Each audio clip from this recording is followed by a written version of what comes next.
Baiklah, Assalamualaikum warahmatullahi wabarakatuh. Di sini saya akan menjelaskan materi tentang panjang dan sudut di ruang hasil kali dalam, basis ortonormal dan proses Gram-Schmidt, koordinat dan perubahan basis.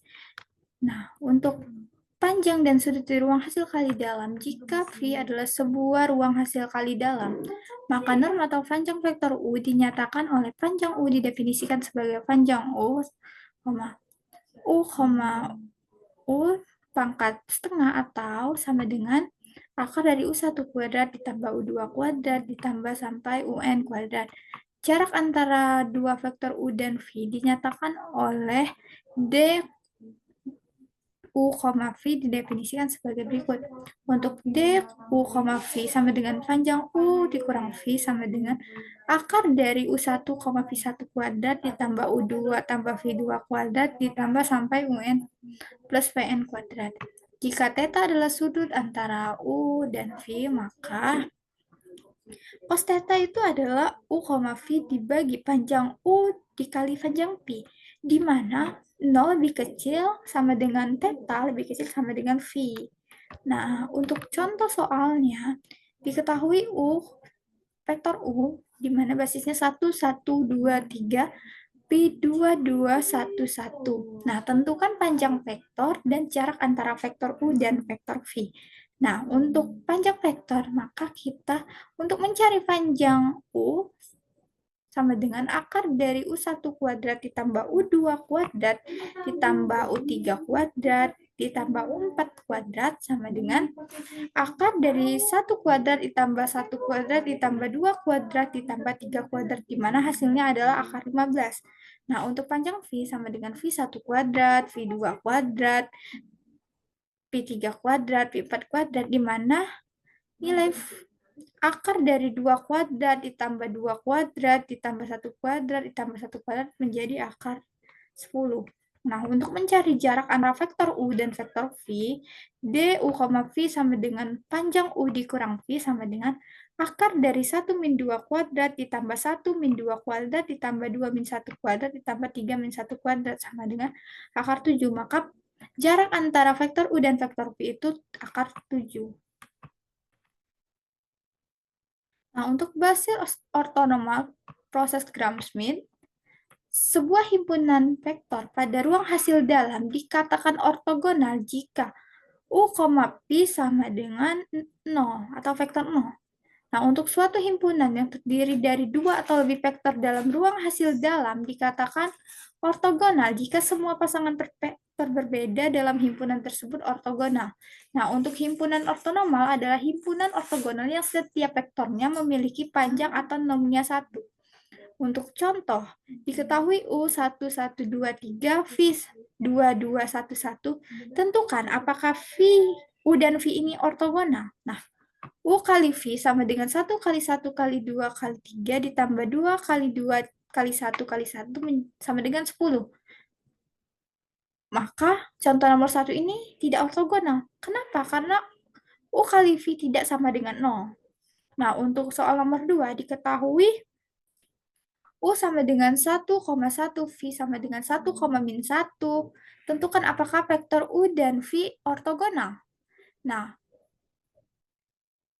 U, kali V sama dengan 1 kali 1 ditambah 1 kali min 1 sama dengan 0. Jadi ortogonal. Untuk contoh soal nomor 2 ini ortogonal. Kenapa? Karena U kali V-nya sama dengan 0. Nah, untuk contoh soal nomor 3, V1 sama dengan 0,1,0, V2 1,0,1, V3-nya 1,0,1. Tentukan apakah vektor U dan vektor V ini ortogonal. Untuk himpunan semestanya ini V1, V2, V3. Himpunan S ortogonal karena V1, V2 sama dengan V1, V3 sama dengan V2, V3 itu sama dengan 0. Makanya ortogonal karena V1, V2 sama dengan V1, V3 sama dengan V2, V3 sama dengan 0. Karena hasilnya 0 maka ortogonal. Untuk teorema 632, jika himpunan semestanya adalah V1, V2 sampai Vr, adalah sebuah basis ortogonal untuk ruang hasil dalam V dan U adalah vektor apapun di V, maka U sama dengan U, V1 dibagi panjang V1 kuadrat dikali V1 ditambah U, V2 dibagi panjang V2 kuadrat kali V2 ditambah sampai U, Vn dibagi Vn kuadrat dikali Vn. Nah, untuk B, jika himpunan semestanya adalah V1, V2 sampai Vn adalah Vn, maka sebuah basis ortonormal untuk ruang hasil dalam V dan U adalah sebuah vektor apapun di V. Maka vektor U sama dengan U, V1 dikali V1 ditambah U, V2 kali V2 sampai U, Vn dikali Vn. Selanjutnya adalah proses Gram-Schmidt. Untuk mengubah basis U1, U2 sampai UR menjadi basis ortogonal V1, V2 sampai VR, nah maka lakukan perhitungan berikut atau proses Gram-Schmidt. Nah, untuk langkah pertama adalah V1 itu harus sama dengan U1. Untuk langkah kedua, V2 sama dengan U2 dikurang U2, V1 dibagi panjang V1 kuadrat dikali V1. Untuk langkah ketiga, V3 sama dengan U3 dikurang U3, V1 dibagi V1 kuadrat kali V1 dikurang U3 kali V2 dibagi V2 kuadrat kali V2. Untuk langkah keempat, V4 sama dengan U4 dikurang U4 V1 dibagi V1. Panjang V1 kuadrat dikali V1 dikurang U4 kali V2 dibagi panjang V2 kuadrat kali V2. U4 V3 dibagi V3 kuadrat dikali V3. Sampai berapa basisnya? Sampai ketika dia misalnya sampai UR, maka sampai step R. Ketika sampai UN, maka sampai end step. Nah, langkah untuk mengubah basis menjadi ortonormal Q1, Q2, sampai QR, normalkan vektor basis ortogonal. Nah, setelah melakukan proses ini, maka ketika kita mau mengetahui proses ini normal atau tidak, maka tentukan dulu, normalkan dulu vektor basis ortogonalnya. Untuk contoh soal proses Gram-Schmidt ini, nah, asumsikan bahwa vektor pada ruang 3 memiliki ruang hasil kali dalam. Nah, terapkan proses Gram-Schmidt untuk mengubah vektor basis U1 sama dengan 111, U2 011, U3 sama dengan 001 menjadi basis ortogonal V1, V2, V3 dan kemudian normalkan vektor basis ortogonal untuk memperoleh basis ortonormal Q1, Q2, dan Q3. Untuk langkah penyelesaiannya, tadi kan bisa untuk angka pertama atau V1 sama dengan U1. Jadi V1 sama dengan U1 sama dengan 1, 1, 1.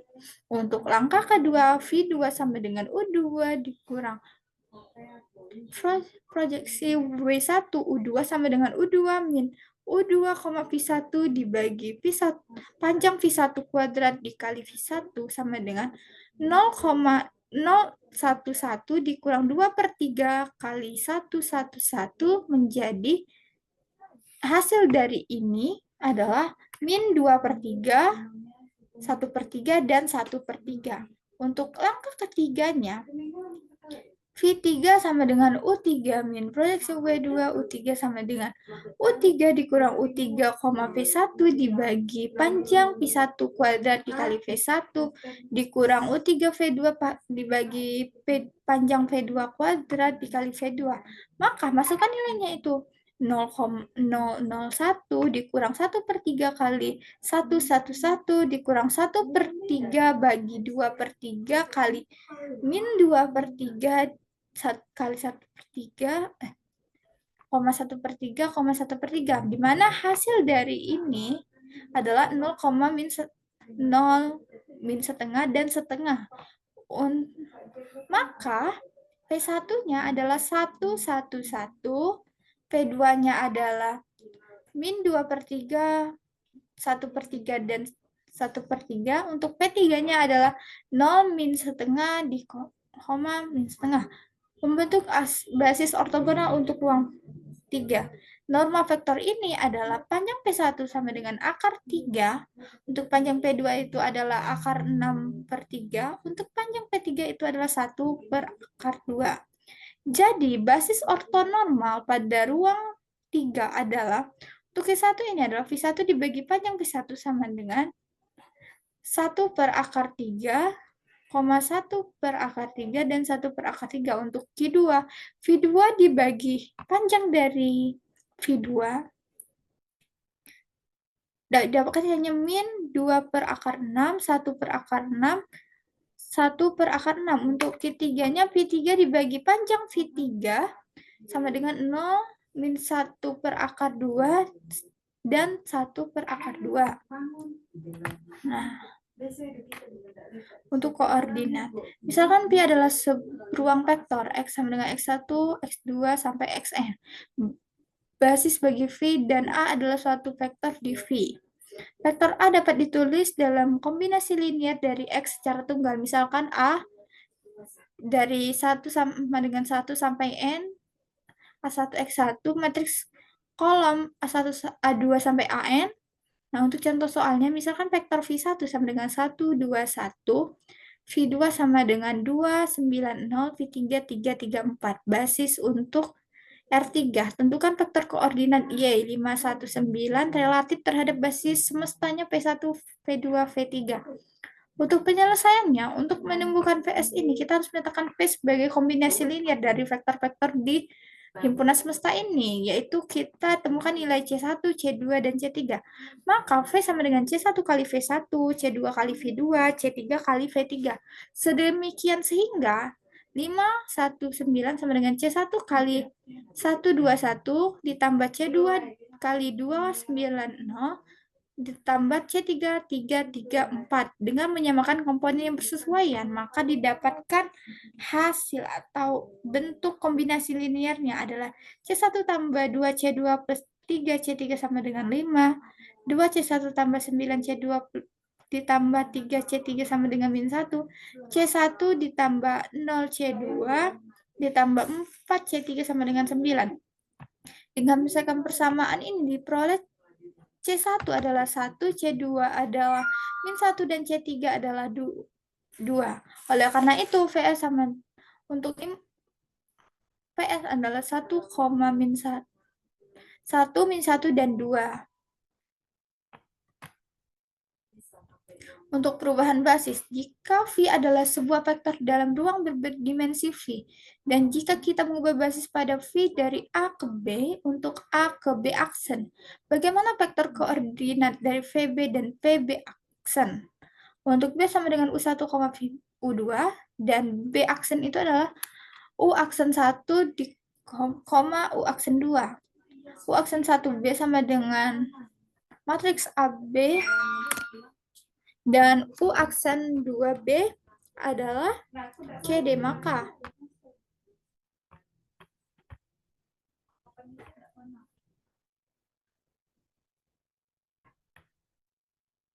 maaf tadi skip CD, maka U aksen 1 sama dengan A kali U1 tambah B U2, dan U aksen 2 sama dengan CU1 plus DU2. Nah, untuk VB aksen ini adalah K1 K2. Untuk nilai V, K1 dikali U1, U aksen 1 ditambah K2 kali U aksen 2. Untuk V, K1 dikali A U1 ditambah B U2 ditambah K2 kali CU1 ditambah DU2, atau V adalah K1A plus K2C kali U1 ditambah K1B ditambah K2D kali U2, maka didapatkan VB ini adalah K1A ditambah K2C, K1B ditambah K2D. Untuk PB, ACBD dikali K1 2. Untuk ini adalah ACBD dikali VB aksen. Nah, untuk nilai P-nya maka didapatkan ACBD. Untuk solusi perubahan basis, jika basis ruang vektor diubah dari basis lama B U1, U2 sampai UN ke basis baru, maka B aksen itu adalah U aksen 1, U aksen 2 sampai U aksen N. Setiap vektor V di V, vektor koordinat lama, ini vektor V di lama terkait dengan koordinat baru PB aksen dengan persamaan PB atau koordinat lama sama dengan P PB aksen ini adalah koordinat baru, di mana kolom-kolom P adalah vektor-vektor baris baru relatif terhadap basis lama, yaitu vektor-vektor kolom P adalah U aksen 1B, U aksen 2B, U aksen NB. Demikianlah, beritahu aku maka aku akan lupa, ajari aku mungkin aku akan ingat. Untuk libatkan aku maka aku akan belajar. Semoga sesi belajar kita ini bisa bermanfaat dan menyenangkan. Selamat datang di Aljabar Matrix dan semoga mengerti apa yang dipelajari.